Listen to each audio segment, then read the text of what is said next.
Perhatikan gambar berikut. Nah, gambar tersebut sebenarnya ada satu segitiga siku-siku yang besar, lalu ada dua buah segitiga siku-siku yang kecil, gitu ya. Sebenarnya ini hanya memproyeksikan dari sudut siku-siku yang gede ke salah satu sisi miringnya agar dia terproyeksi ortogonal atau tegak lurus. Nah, kalau seperti ini, nggak usah dibuat bingung. Kamu lihat aja, ingat, mau dia segitiga siku-sikunya gede, kecil, tapi perbandingan trigonometrinya tetap sama. Kalau sudutnya sama. Saya ulangi sekali lagi. Jadi kalau di dalam sebuah segitiga, siku-siku mau dia ukuran kecil atau besar, kalau sudutnya sama, pasti perbandingannya akan sama juga. Nah, di sini ada sudut 30 derajat. Oke, lalu salah satu sisinya ini dikasih tahu ada 4. Nah, kita akan mencari panjang sisi X. Ini banyak cara yang bisa kamu lakukan. Saya akan gunakan dengan cara yang pertama, saya mau cari sisi ini dulu deh, ya. Sisi samping jika dilihat dari segitiga yang besar. Oke. Untuk mempermudah segitiga yang besar itu yang saya maksud adalah yang besar ini nih, ya. Nah, ini nih, ya. Itu saya sebut segitiga besar ya.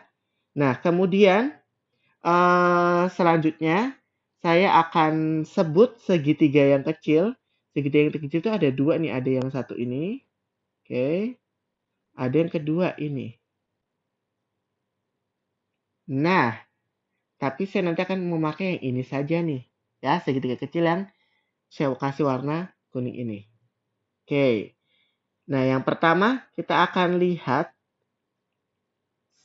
dahulu untuk segitiga yang besar.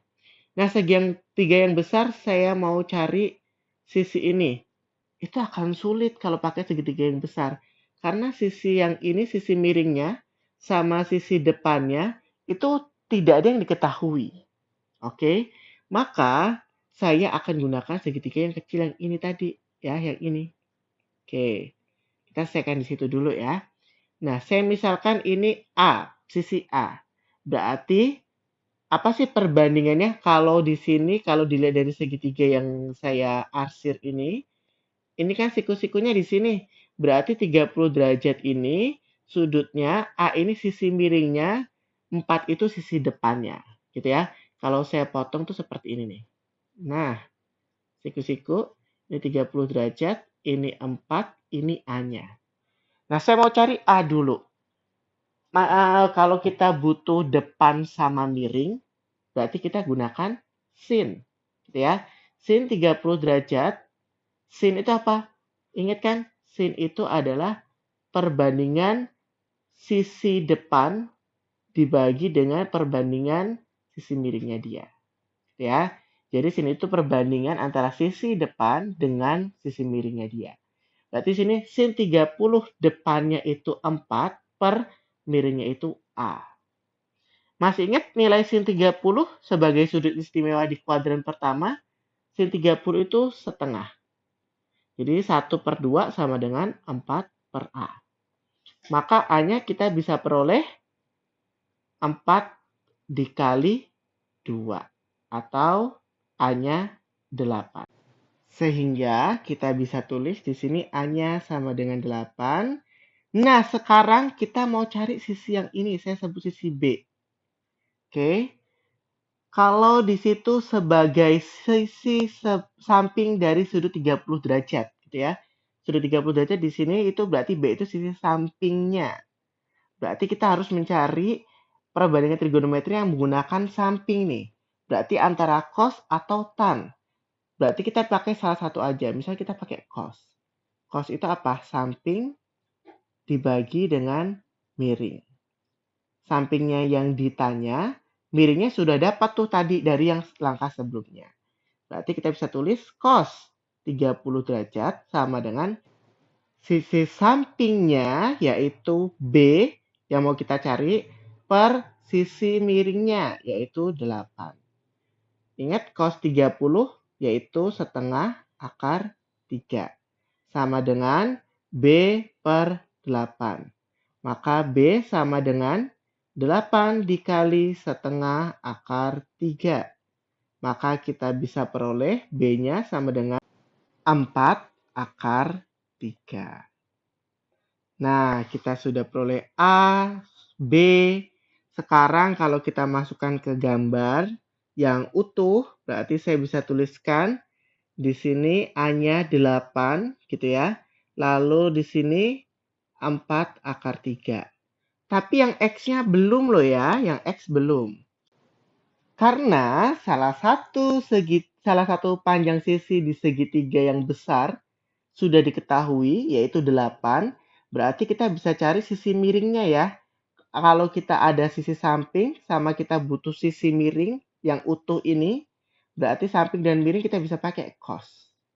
Jadi cos 30 derajat sama dengan, yaitu apa? Sampingnya itu 8 yang sudah kita cari tadi per miring. Miring itu tahu semuanya. Belum tahu tuh panjang X ditambah 4 akar 3. Belum tahu kan? Kita misalkan C deh.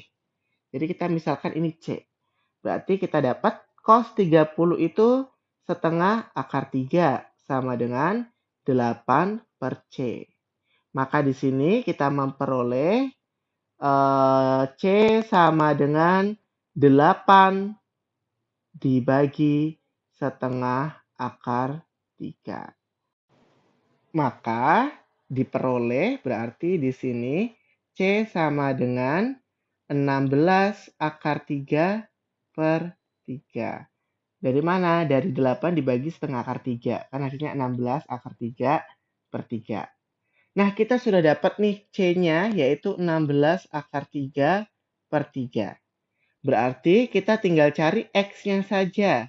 Masih ingat tadi ya, 16 akar 3 per 3, itu kan sebenarnya apa? X ditambah 4 akar 3. Ya, berarti X itu sendiri apa? 16 akar 3 per 3 dikurang 4 akar 3.